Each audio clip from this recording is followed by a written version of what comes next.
वस्सलातु वस्सलामु अला खातमिन नबिय्यीन अम्मा बाद फ़अऊज़ु बिल्लाहि मिनश शैतानिर रजीम बिस्मिल्लाहिर रहमानिर रहीम। पढ़िए अस्सलातु वस्सलामु अलैका या रसूल अल्लाह व अला आलिका व अस्हाबिका या हबीब अल्लाह। अस्सलातु वस्सलामु अलैका या नबी अल्लाह व अला आलिका व अस्हाबिका या नूर अल्लाह। प्यारे प्यारे इस्लामी भाइयों और मदनी चैनल के नाजरीन, सोशल मीडिया के नाजरीन, आज हम सब की खुशबख्तियों की महराज है कि वाली कराची हज़रत अब्दुल्ला शाह गाज़ी रहमतुल्लाहि ताला अलैह के कदमों में उनके उर्स की तकरीबात में दावत इस्लामी के शोबे मजलिस मज़ारात औलिया के तहत सुन्नत भरे इज्तिमा का सिलसिला है और हम सब उसमें शामिल हैं। रब्बे करीम हम सब की यहाँ हाज़री अपने दरबार में कबूल फ़रमाए और फैज़ान अब्दुल्ला शाह गाज़ी हम सब को नसीब फ़रमाए। अल्हम्दुलिल्लाह, आपकी और हमारी दावत इस्लामी की क्या बात है। उम्मत की रहनुमाई के लिए बहुत सारे शोबाजात हैं और उन्हीं में एक डिपार्टमेंट मजलिस मज़ारात औलिया है कि जिसमें मज़ारात औलिया पर आने वाले आशिकाने औलिया को ये बताया जाता है कि औलिया किराम के मज़ारात पर हाज़री का तरीक़ा और सलीका क्या है। यानी ऐसा ना हो कि हम आए तो मज़ारात औलिया पर बरकतें लेने और कोई ऐसा गैर शरई तरीक़ा इख्तियार करें कि उनके फैज़ान से भी हम महरूम हो जाएं। तो जब जब बुज़ुर्गाने दीन के उर्स होते हैं, इनके आरास होते हैं, तो हमारे ज़िम्मेदारान उनके मज़ारात पर आने वाले ज़ायरीन की रहनुमाई के लिए, उनकी ट्रेनिंग के लिए वहाँ पर कैंप्स लगाते हैं और उन्हें बताते हैं कि सही तरीक़ा क्या है औलिया किराम की बारगाह में हाज़री देने का। इसी सिलसिले में आज अब्दुल्ला शाह गाज़ी रहमतुल्लाहि तआला अलैह के कदमों में ये इज्तिमा हो रहा है। अल्लाह करीम हमें इस मुबारक मकाम की बरकतें नसीब फ़रमाए। दुरूद पाक पढ़ने के बेशुमार फ़ज़ाइल व बरक़ात हैं। काबे के बदरुद्दुजा, तैबा के शम्सुद्दुहा सल्लल्लाहु अलैहि वसल्लम पर दुरूद पाक पढ़ना कब कब कहाँ कहाँ और कैसे कैसे काम आता है कि क़यामत का दिन होगा और कोई ऐसा मुसलमान होगा कि जिसमें नेकियों का जो उसका पलड़ा होगा, नेकियों का जो तराजू होगा वो हल्का हो जाएगा। तो सरकार दो आलम अलैहिस्सलातु वस्सलाम अपने मुबारक दामन में से एक पर्चा निकाल कर उसकी नेकियों के पलड़े में रख देंगे तो उससे नेकियों का पलड़ा वज़नी हो जाएगा। वो उम्मती अर्ज़ करेगा या रसूल अल्लाह सल्लल्लाहु अलैहि वसल्लम, बल्कि वो पहले पहचानेगा नहीं, कहेगा या मेरे माँ बाप आप पर कुर्बान, आप कौन हैं जिन्होंने मेरी ऐसी बेबसी में दस्तगीरी फरमाई है। तो सरकार दो आलम अलैहिस्सलातु वस्सलाम इरशाद फरमाएंगे, मैं तेरा नबी मुहम्मद सल्लल्लाहु ताला अलैहि वसल्लम हूँ और ये वो तेरा दुरूद पाक है जो तूने मुझ पर पढ़ा था। तो दुरूद पाक इंशाअल्लाह क़यामत के दिन नेकियों के पलड़े को भी भारी करेगा। तो दुरूद पाक की कसरत किया करें, फ़ुज़ूल बातों से अपने आप को बचाएं। सुभान अल्लाह। बरेली के ताजदार इमाम इश्क़ व मोहब्बत लिखते हैं ना, हमने ख़ता में न की और तुमने अता में न की। आका, हमने ख़ता में न की और तुमने अता में न की, कोई कमी सरवरा तुम पे करोड़ों दुरूद, करके तुम्हारे गुनाह मांगे तुम्हारी पनाह। दुनिया में ऐसा नहीं होता है, बंदा जिसका जुर्म करता है ना उससे भागता है और किसी और की पनाह में जाता है कि मेरी माफ़ी करवा दो, मुझे राज़ी करवा दो। मगर नबी पाक कैसे करीम और शफीक हैं कि बंदा उन्हीं की नाफरमानी करे, उन्हीं की बातों में अगर कोई कमी रह जाए, उनके फरमान पर अमल करने में कोई कमज़ोरी रह जाए तो दामन भी नबी पाक कहीं थामता है, छुपता भी उन्हीं के दामन में है कि आका करके तुम्हारे गुनाह मांगे तुम्हारी पनाह, तुम कहो दामन में आ तुम पे करोड़ों दुरूद। तो फिर क्यों ना उनकी ज़ात पर हम दुरूद पाक की कसरत करते रहा करें। आइए मिलकर मोहब्बत के साथ बाआवाज़ बुलंद दुरूद पाक पढ़ लें। सल्लु अलल हबीब सल्लल्लाहु ताला अला मुहम्मद सल्लल्लाहु अलैहि वसल्लम। चूँकि आज अल्लाह के एक बहुत ही अजीम वली कहते दोस्त को, अल्लाह के एक दोस्त के कदमों में बैठे हैं और उनके उर्स का सिलसिला है। तो कुछ औलिया किराम के बारे में ही मैं अर्ज़ करना चाहूँगा ताकि मज़ीद दिल में अल्लाह के दोस्तों की मोहब्बत बढ़े और अंदाज़ा हो कि ये कितनी बड़ी हस्तियाँ होती हैं और फिर उनके फैज़ान को कैसे हासिल करना है। कुरान मजीद फुरकान हमीद में रब अज़्ज़ व जल इरशाद फरमाता है, अला इन्ना औलिया अल्लाहि ला खौफुन अलैहिम वला हुम यहज़नून अल्लज़ीना आमनू व कानू यत्तकून। अल्लाह कुरान में फरमाता है, सुन लो बेशक अल्लाह के वलियों पर ना कुछ खौफ है ना कुछ गम, वो जो ईमान लाए और परहेजगारी करते हैं। मुफस्सिर शहीर खलीफा आला हज़रत मुफ्ती नईमुद्दीन मुरादाबादी अलैहि रहमतुल्लाहिल हादी इस आयत के तहत क्या फरमाते हैं, इसकी ये समझिए कि जो तफसीर है उसमें मैं क्या अता फरमाते हैं कि वली अल्लाह वो है जो फ़राइज़ से कुर्ब इलाही हासिल करे और इताअत इलाही में मशगूल रहे, इसका दिल नूरे जलाले इलाही की मारिफत में मुस्तगरक, यानी वो उसी में ही उनका दिल जो है वो अल्लाह की यादों में, अल्लाह की मारिफत में उनका दिल जो है वो सुभान अल्लाह झूमता रहे। लिखते हैं, जब देखे तो कुदरत इलाही को देखे, जब सुने तो अल्लाह की आयतें सुने, जब बोले तो रब की पाकी बयान करे, जब हरकत करे तो ताअत इलाही में हरकत करे। सुभान अल्लाह। तो ऐ मेरे प्यारे इस्लामी भाइयों, एक और जगह रब कुरान में फरमाता है, इन्ना औलियाहु इल्लल मुत्तकून, औलिया तो परहेजगार ही हैं, औलिया मुत्तकी होते हैं। ठीक है, तो याद रखिएगा कि वली अल्लाह के लिए सबसे पहले ईमान और फिर तकवा और परहेजगारी शराइत की शर्त रखते हैं, शराइत की हैसियत रखते हैं। ये बात इधर बिठा लीजिए कि कोई बेदीन फासिक व फाजिर अल्लाह का वली नहीं हो सकता है। आजकल लोग बहुत जल्दी लोगों की बातों में आ जाते हैं, शरीयत पर अमल नहीं, फिर भी उसको फॉलो करने लगते हैं कि नहीं हजरत बड़े पहुंचे हुए हैं। ये बात याद रखिए, कुरान कह रहा है औलिया परहेजगारी होते हैं, कोई फासिक, कोई फाजिर, कोई बेदीन वो अल्लाह का वली नहीं बन सकता है। शरीयत पहले है, शरीयत पर अमल जरूरी है। तो ये बात यूं समझिए हमारे लिए पैरामीटर है, और अगर आप भी अल्लाह के करीब होना चाहते हैं तो शरीयत पर अमल जरूरी है। अल्लाह की जो फरमा बरदारी है वो इंशाअल्लाह रब का कुर्ब अता फरमाएगी। अच्छा, एक बात याद रखिएगा, बाज लोग मुत्तकी बनकर वली बनते हैं और बाज वो होते हैं कि वली होकर मुत्तकी हो जाते हैं। जैसा कि हजरत मरियम हजरत ज़करिया अलैहिस्सलाम की बारगाह में 4 साल की उम्र में पहुंच गई, तकवा अभी इख्तियार नहीं किया था, मगर अल्लाह ने उन्हें वलिया बना दिया। और इसी तरह हजरत आदम अलैहिस्सलाम पैदाइश से पहले मुत्तकी ना बने थे मगर खलीफतुल्लाह थे, यानी अल्लाह करीम अपना वली भी बना लेता है, फिर उन्हें तकवा भी अता फरमा देता है। तो पहली शर्त क्या है कि वो अल्लाह से डरने वाले, अल्लाह की बातों पर अमल करने वाले, शरीयत पर चलने वाले होंगे, जो औलिया किराम होंगे। इसी तरह मेरे प्यारे इस्लामी भाइयों, एक और बात याद रखिएगा कि औलिया अल्लाह, आला हज़रत इमाम अहले सुन्नत फरमाते हैं कि अल्लाह ने कभी किसी जाहिल को अपना वली नहीं बनाया।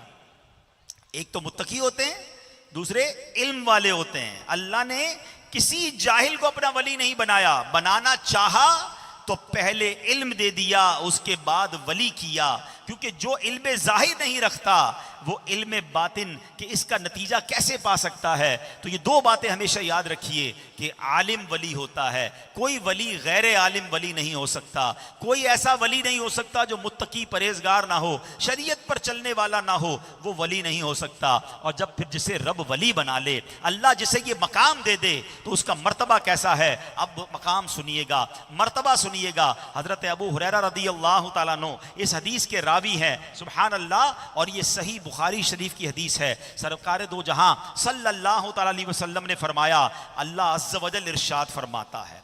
जब ये हदीस में अल्फाज होते हैं ना कि रब फरमाता है, तो अब उसे हदीसे कुदसी कहा जाता है, यानी जबान तो नबी पाक अलैहिस्सलातु वस्सलाम की हो मगर फरमान अल्लाह रब्बुल इज़्ज़त का हो। अल्लाह फरमाता है, मेरा बंदा फराइज की अदायगी के जरिए जितना मेरा कुर्ब हासिल करता है उसकी मिसल किसी दूसरे अमल से हासिल नहीं करता। ये सबसे पहली बात याद रखिएगा। हम में से अगर कोई ऐसा है जिसके फ़र्ज छूट जाते हैं और जनाब वो वज़ाइफ किए जा रहा है, जिसकी नमाजें कज़ा हो रही हैं और वो बाजारात पर जा रहा है, जिसकी नमाजें कज़ा या फ़र्ज रोज़े कज़ा हो रहे हैं, वो अपने ऊपर होने वाली फ़र्ज ज़कात अदा नहीं कर रहा और दुनिया भर के वज़ाइफ पढ़ रहा है, तो अल्लाह फरमाता है कि मेरा बंदा जितना मेरा कुर्ब फराइज की अदायगी के जरिए हासिल करता है उसकी मिसल किसी दूसरे अमल से नहीं करता। तो सबसे पहले क्या हो गया, वो फर्ज हो गया। अब फरमाया मेरा बंदा नवाफिल की कसरत से मेरे करीब होता रहता है, यहां तक कि मैं उसको अपना महबूब बना लेता हूं। आए हाय। और जब जब रब किसी को महबूब बना ले तो फिर क्या होता है, अल्लाह फरमाता है जब मैं किसी को महबूब बना लूं तो मैं उसके कान बन जाता हूं जिनसे वो सुनता है, मैं उसके हाथ बन जाता हूं जिनसे वो पकड़ता है, मैं उसके पांव बन जाता हूं जिससे वो चलता है। अगर वो मुझसे कुछ मांगे तो मैं उसे जरूर देता हूं, वो मुझसे पनाह तलब करे मैं उसे पनाह देता हूं, मुझे किसी काम पे तरद्दुद नहीं जिसे मैं करता हूं। अल्लाह अकबर। अब जरा गौर कीजिए, जो हदीस का मैंने हिस्सा सुनाया इसका मतलब क्या है कि जब रब किसी को अपना वली बना ले, अपना महबूब बना ले, तो अब वो अल्लाह के नूर से देखता है, उसकी आंखें रब के नूर से वो देखता है, उसके हाथ कैसे होते हैं कि उसके साथ अल्लाह की मदद आ जाती है, उसके पैर ऐसे होते हैं कि वो जब चलता है तो अल्लाह की रहमत के साये में चलता है। तो औलिया इकराम का मर्तबा ये है। बाज़ औक़ात जब हम उनकी करामतें सुनते हैं, उनके कमालात सुनते हैं, तो हमें हमारी अकल हैरान हो जाती है कि इंसान ऐसा कैसे कर सकता है। यकीनन आम इंसान नहीं कर सकता, मगर जिसकी अल्लाह फरमा रहा है मैं उसकी आंखें बन जाता हूं,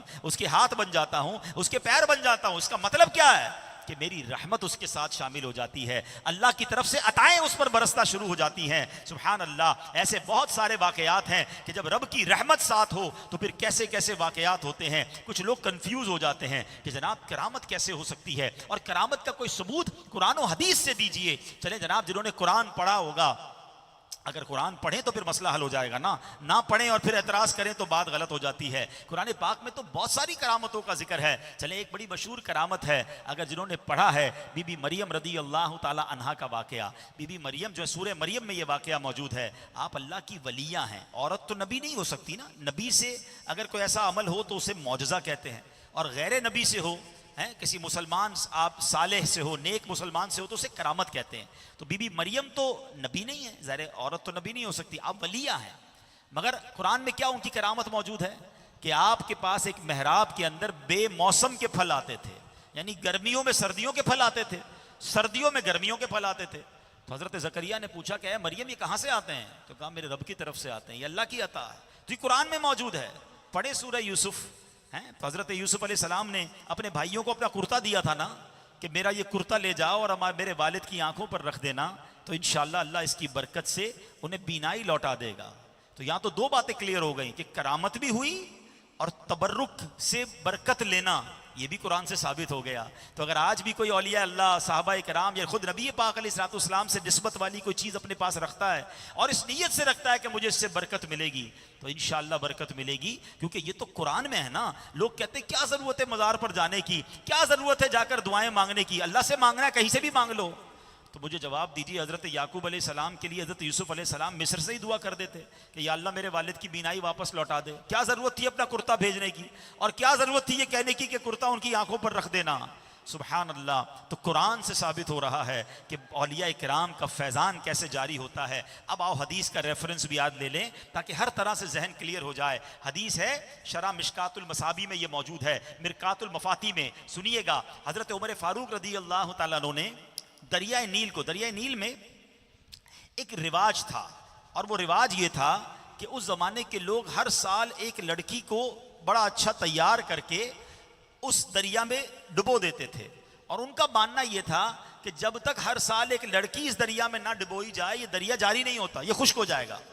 हज़रत उमर फारूक रदी अल्लाह तआला को जब ये पता चला तो आपको जलाल आ गया कि क्या हमारे होते हुए ऐसी फरसूदा और ऐसी बेकार रस्म जारी रहेगी। अब हज़रत उमर फारूक रदी अल्लाह तआला का कमाल देखिए, आपने सिर्फ लोगों को नहीं कहा कि लड़की दफन नहीं करनी है, गरक नहीं करनी है, आपने एक रुक्का लिखा, आपने एक लेटर लिखा। मैं हदीस सुना रहा हूं आपको, हैं हदीस की किताबों में ये लिखा है। आपने लेटर किसको लिखा? किसी इंसान को नहीं, आपने दरिया नील को लेटर लिखा है। दरिया को कौन लेटर लिखता है? आपने कहा मेरा रुक्का ले जाओ और जाकर ये रुक्का जो है दरिया नील में डाल देना। और वो दरिया नील के लिए रुक्का क्या था, वो लेटर क्या था? आप कहते हैं कि ए दरियाए नील, अगर तू अपनी मर्जी से चलता है तो बेशक खुश्क हो जा, हमें तेरी कोई ज़रूरत नहीं है। अगर अल्लाह ताला की मर्जी से चलता है तो मैं अल्लाह ताला से दुआ करता हूं वो तुझे जारी फरमा दे। चुनांचे जब आपका ये रुका जो है दरियाए नील में डाला गया, हदीस की किताबों में लिखा है कि कि वो फौरन तुग़यानी पर आ गया और लबालब भर गया। आज तक दरियाए नील खुश्क नहीं हुआ है। हजरत उमर फारूक ने वो लेटर लिखा है, अल्लाह की रहमत पर भरोसा कैसा था कि दरियाए नील क़यामत तक के लिए जारी और सारी हो गया। तो है मेरे प्यारे इस्लामी भाइयों, चाहे कुरान पढ़ें चाहे अहदीस पढ़ें, औलिया किराम के फ़ज़ाइल, औलिया किराम की करामतें, उनके जो मकामात हैं, हमें पता चलते हैं। लेकिन मैं यहाँ एक बात ज़रूर करूँगा, हम औलिया किराम से जो मोहब्बत करने वाले हैं ना, हमारा काम सिर्फ उनकी करामतें सुनकर झूमना नहीं है। औलिया किराम का अगर फैज़ान हासिल करना है ना, तो फिर उनके नक्शे कदम पर चले ना। वो सारी ज़िंदगी क्या करते रहे? करामतें तो चले हो गई, मगर सारी ज़िंदगी उनका काम क्या था? अल्लाह की तरफ बुलाना था। वो खुद नमाज पढ़ते थे, दूसरों को नमाजी बनाते थे। वो खुद इल्म दीन सीखते थे, दूसरों को इल्म दीन की तरफ बुलाते। अभी हमने सुना ना कि जाहिल अल्लाह का वली नहीं हो सकता। अब हम गौर करें, हम में से कितने उलमा हैं? अच्छा चले उलमा नहीं है तो कितना इल्म दीन जानते हैं? अगर मेरे पास इल्म दीन नाम की कोई चीज़ ही नहीं है, तो फिर मैं कैसा औलिया अल्लाह का मानने वाला हूँ, उनका चाहने वाला हूँ? उनके नक्शे कदम तो ये है ना। यानी आपने कई बुजुर्गों के बारे में सुना होगा कि इतने इतने सालों तक पूरी रात में, हर रात पूरा कुरान पाक खत्म किया, कई सालों तक जनाब ईशा के वजू से फजर अदा की। बड़ा अच्छा लगता है, मगर औलिया का चाहने वाला ना ईशा पढ़े ना फजर पढ़े हैं। वो ईशा के वजू से फजर पढ़े, और औलिया अल्लाह का चाहने वाला ना ईशा पढ़े ना फजर पढ़े, कहता है मैं मज़ारात औलिया पर जाने वाला। आप बताएं ना, ये कैसा औलिया किराम से मोहब्बत है? औलिया किराम सारी रात में कुरान खत्म कर लें और हम पूरे साल में कुरान पाक ना पढ़ सके, बल्कि हम में से बहुत सारों को तो कुरान पाक पढ़ना ही ना है। मुझे बताएं ना, ये कैसे औलिया किराम से मोहब्बत है? क्या सिर्फ लंगर खाना, क्या सिर्फ बाजार पर आना काफी है? नहीं, बल्कि सच्ची बात बताऊं, इल्म दीन से दूरी की बिना पर जो मज़ारात औलिया का हाल है, हम उस महीने से गुजर रहे हैं जिसमें हजरत उस्मान गनी रदी अल्लाह तआला का यौम भी आता है। 18 ज़ुल्हिज्जा है ना। आप सरकार अलैहिस्सलातु वस्सलाम खुद फरमाते हैं कि हया ईमान से है, और उस्मान मेरी उम्मत में सबसे बढ़कर बाहया है। बाहया हजरत उस्मान गनी के हम चाहने वाले कहलाते हैं, मगर मज़ारात औलिया पर बेपर्दगी का आलम क्या है? इल्म दीन से दूरी है ना। हमारी बहनें आती हैं, हमारी माएँ आती हैं, ये बेपर्दा मज़ारात पर आने से आपको क्या मिलना है? ये सारी जिंदगी अल्लाह के वली हया का दर्स देते रहे, पर्दे की बात करते रहे, मगर प्रॉब्लम क्या है? इल्म दीन से दूरी। अगर इल्म दीन होता तो ये सारी बातें ना होती। इसीलिए दावत इस्लामी वाले मज़ारात औलिया पर जाकर, ये मस्जिद मज़ारात औलिया वाले जाकर बताते हैं कि भाई मज़ारात औलिया पर आने का तरीका क्या है। आप पर्दे की तलकीन इस्लाम में देखें हैं। जो मेरी माएँ बहनें अगर मुझे सुन रही हैं या बाद में सुने, कि अगर आपने किसी मजहबी जगह पर जाना भी है तो फिर आपका पर्दा कैसा होना चाहिए, और उसकी शरई इजाजत आपके पास है कि नहीं? मुझे एक बात बताएं, सफ़ा मरवा के दरमियान जो गए माशाल्लाह मक्के मदीने, मेरी बात जल्दी समझ जाएंगे, जब सई करते हैं सफ़ा मरवा के दरमियान जो हाजी या उम्रा करने वाले दौड़ते हैं, वो किस लिए दौड़ते हैं? किसकी याद बनाते हैं बताओ ना?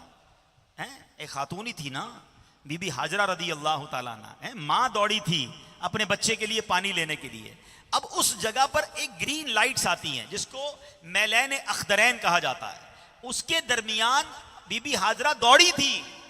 मगर आज शरीयत का हुक्म क्या है कि उन ग्रीन लाइट्स के दरमियान मर्द दौड़ेंगे, औरतें नहीं दौड़ेंगी।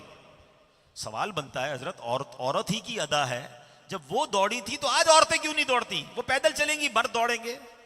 फरमाया मर्द और औरत एक साथ होते हैं तो औरत दौड़ेगी तो उसके पर्दे में डिस्टर्बेंस आ जाएगी।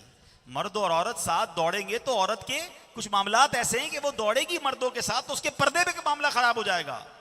अल्लाह अकबर। जिस शरीयत ने सफा मरवा के दरमियान औरत के पर्दे का ख्याल रखा है, वो औरतें सोचें कि जो बाजारों में बेपर्दा घूमती हैं, मजार पर बेपर्दा आती हैं, ना करें ऐसा।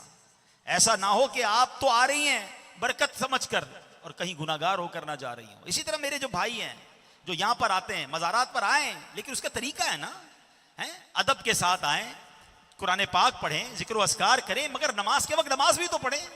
अब जो मज़ारात औलिया पर आ रहा है उसकी नमाज ही कज़ा हो रही है। सबसे पहला फर्ज नमाज है, याद रखिएगा। अगर नमाज ही कज़ा हो गई तो फिर अल्लाह की बारगाह में क्या जवाब दोगे? फिर कोई वजीफा काम नहीं आना।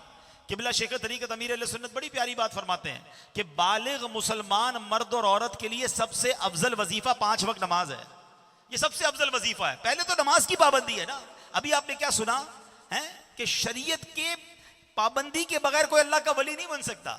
तो अगर अल्लाह के औलिया का फैजान लेना है तो हमें भी शरीयत का पाबंद बनना होगा। ऐ मेरे प्यारे इस्लामी भाइयों, अब आइए मैं यहां पर एक और खूबसूरत तत्बीक कैटेगरी बयान करूंगा, आपका ईमान ताज़ा हो जाएगा कि अल्लाह ने अपने बंदों के मर्तबे कैसे सुभान अल्लाह रखे हैं। हजरत बायजीद बिस्तामी रहमतुल्लाह तआला अलैह इरशाद फरमाते हैं, आम मोमिनों के मकाम की इंतहा सालिहीन के मकाम की इब्तिदा है। जो सालिहीन होते हैं ना, उनका जहां से मकाम शुरू होता है ना, आम बंदों का मकाम उधर खत्म हो जाता है। फरमाया सालिहीन के मकाम की जो इंतहा होती है ना, वो शहीदों के मकाम की इब्तिदा होती है। फिर फरमाया शहीदों के मकाम की जो इंतहा है वो सिद्दीकों के मकाम की इब्तिदा होती है। सिद्दीक के मकाम की जहां इंतहा होती है वो नबियों के मकाम की इब्तिदा होती है। फरमाया जब नबियों के मकाम की इंतहा होती है, जहां उनका मकाम खत्म होता है, फरमाया वहां से रसूलों के मकाम की इब्तिदा होती है। और फिर जहां रसूलों के मकाम की इंतहा होती है, वहां पर उलुल अज़म रसूलों के मकाम की इब्तिदा होती है। और जहां उलुल अज़म रसूलों के मकाम की इंतहा होती है, वहां हबीब खुदा अहमद मुजतबा सल्लल्लाहु ताला अलैहि वसल्लम के मकाम की इंतहा, उनकी मकाम की इब्तिदा होती है। और अब रसूल पाक के मकाम की इंतहा क्या है, वो अल्लाह अज़्ज़ व जल के सिवा कोई और नहीं जानता। आला हजरत इमाम अहले सुन्नत लिखते हैं ना, खल्क से औलिया, औलिया से रसूल, खल्क से औलिया,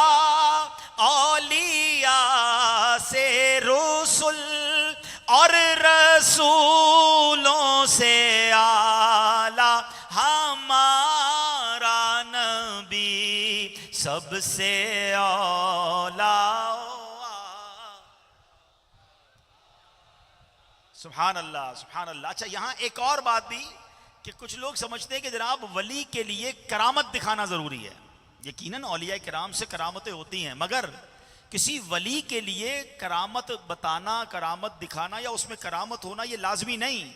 याद रखिए, शेखुल इस्लाम हजरत सैयदना ज़करिया अंसारी रहमतुल्लाह तआला अलैह फरमाते हैं, ऐसा वली जिससे करामत का ज़हूर न हुआ, कभी कभी वो साहिब करामत वली से अफजल होता है, क्योंकि अफजल होने का मदार यकीन की ज्यादती पर है, करामत पर नहीं।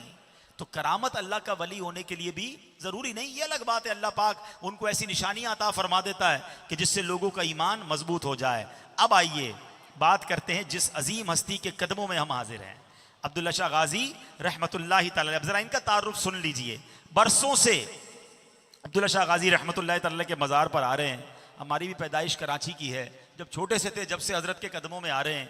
और ये ऐसे वाली कराची हैं, बल्कि शहर कराची वालों के लिए तो ये इतनी बड़ी नेमत है।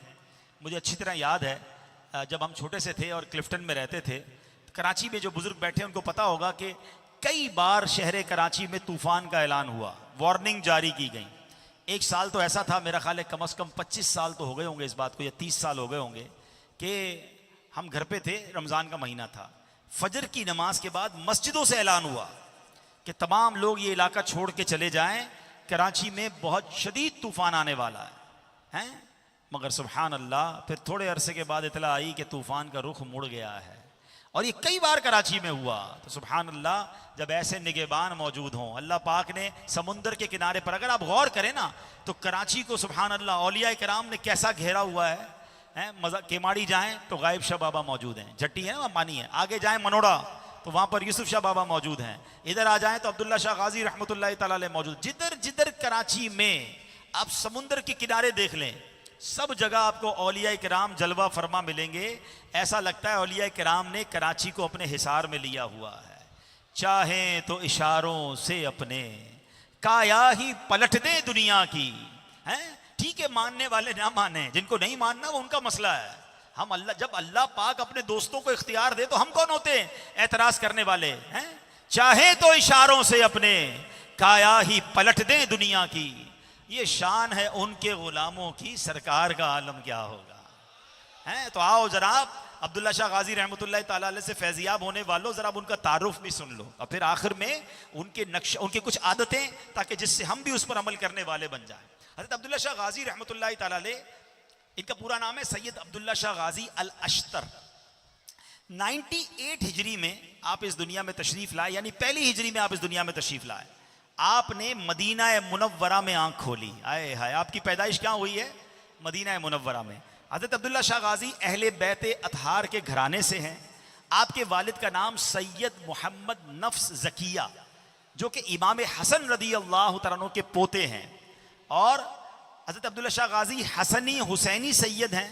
और आपका सिलसिला नसब 5वीं पुश्त में शेर खुदा मौला अली करमल्लाहु तआला वजहुल करीम से जाकर मिलता है। सुभान अल्लाह।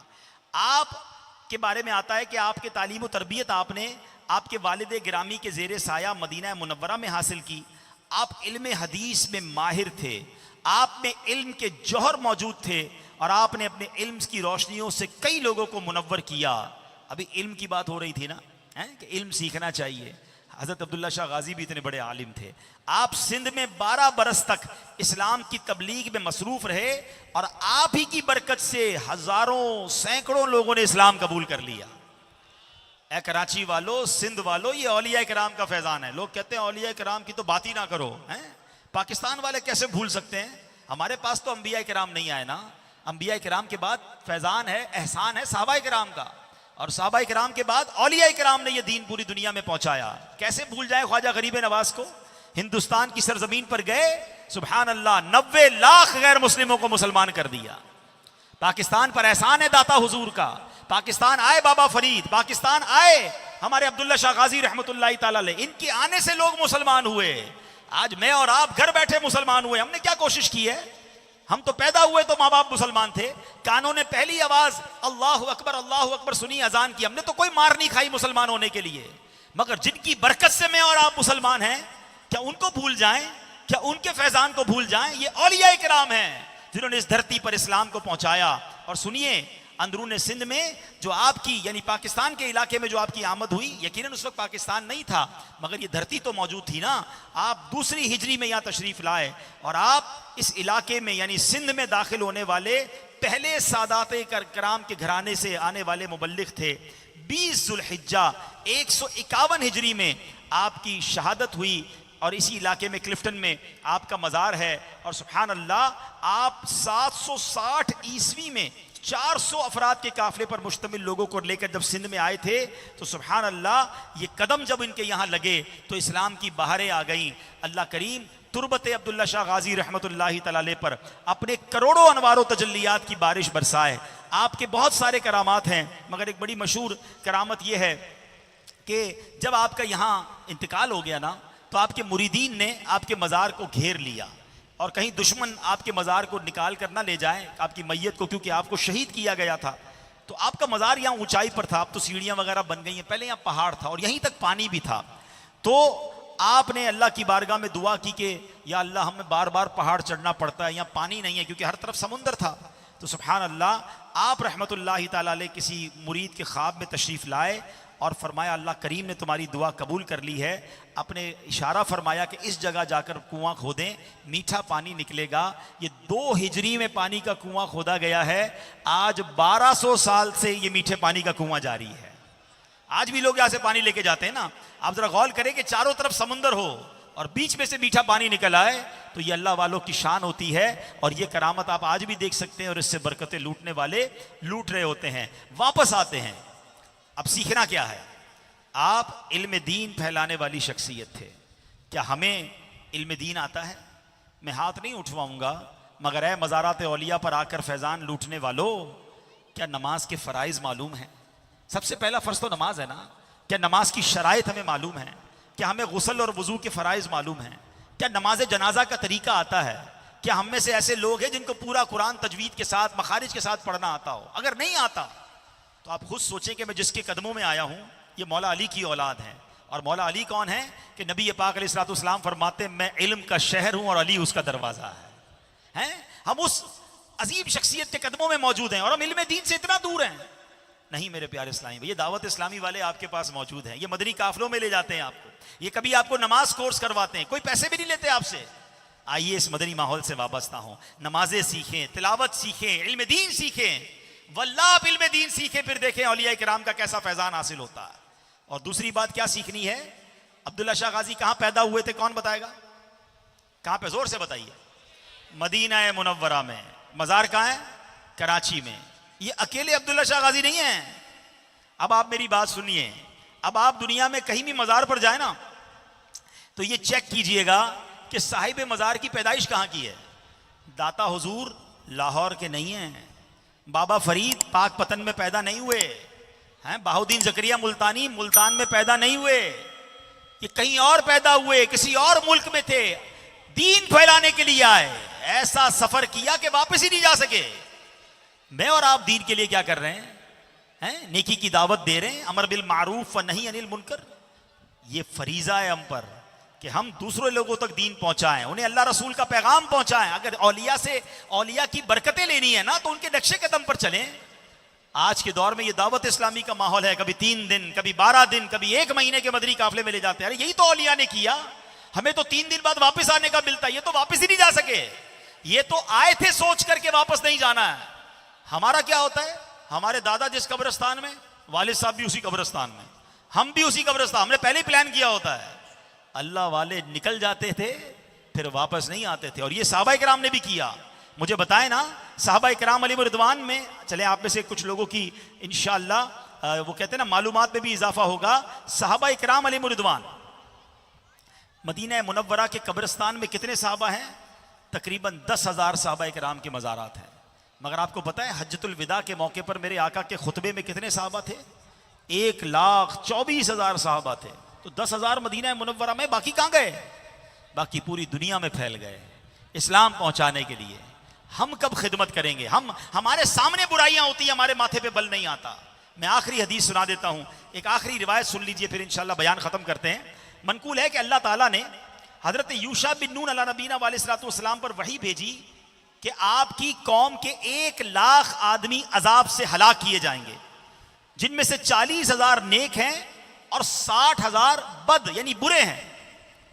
तो आप अलैहिस्सलाम ने अर्ज की, या अल्लाह, बद किरदारों को हलाक करना तो समझ आ रहा है कि वो तुझसे नाराज है, नेक लोग क्यों हलाक किए जाएंगे? तो अल्लाह करीम ने इरशाद फरमाया, ये नेक लोग भी इन बद किरदारों के साथ खाते और पीते हैं, मेरी नाफरमानियां और गुनाह देखकर इनके चेहरों पर नागवारी का असर तक नहीं होता है। यानी उन नेकों को भी अजाब दिया जाएगा जिनके सामने गुनाह हो रहे हैं और उनको कोई असर नहीं पड़ता है।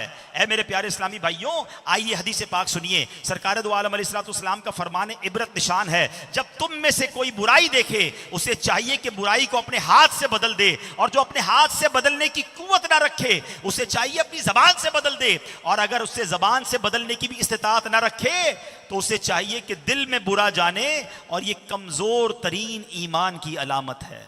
यानी ये कम से कम इतना ईमान तो हो कि बुरा समझे। आजकल तो यहां बुराई होने लगे, लोग जमघटा लगाकर देखने खड़े हो जाते हैं, मजा ले रहे होते हैं, इंजॉय कर रहे होते हैं, हालांकि अल्लाह की नाफरमानी हो रही है। नहीं मेरे प्यारे इस्लामी भाइयों, ये जो हमारी कैफियत है ना, हमारी रोजी में तंगी है, हमारे हालात बुरे हैं, हम अमन व अमान में नहीं है, हमारी टेंशन ही खत्म नहीं हो रही है। बुराई को देखकर कोई बुरा समझ ही नहीं रहा, बल्कि अब तो बुराई की दावत देने वाले बन गए। होना क्या चाहिए? नेकी की दावत दे, बुराई से रोके। मगर उल्टा हो गया, लोग बुराई की दावत दे रहे हैं और नेकी करने वाले को रोक रहे हैं। ये औलिया इकराम का अंदाज नहीं है। तो आखिरी पैगाम ये लेकर जाइए, ऐ अब्दुल्ला शाह गाजी रहमतुल्लाह तआला अलैह के कदमों में हाजिर होने वालों, आज ये नियत कर लें इंशाअल्लाह कि अब अगली जो जिंदगी है ना, वो अल्लाह के वलियों के नक्शे कदम पर चलेगी। हम भी अपने हिस्से का चिराग जलाएं ना। सारी जिंदगी इनके मजार पर आए, क्या कयामत के दिन इनसे मिलना नहीं है?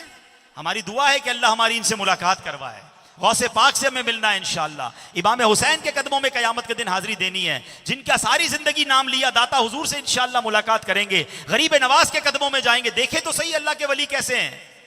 लेकिन जब आप उनके पास जाएंगे तो कुछ बताने के लिए भी तो हो ना, कि हुजूर मैं भी अपने हिस्से का चिराग जला कर आया हूं, मैं भी आपकी तरह कुछ लोगों को नमाज की दावत देने गया था, मैंने खुद भी इल्म दीन सीखा था और मैं दूसरों तक इल्म दीन पहुंचाने वाला था, फिर मजा आएगा ना।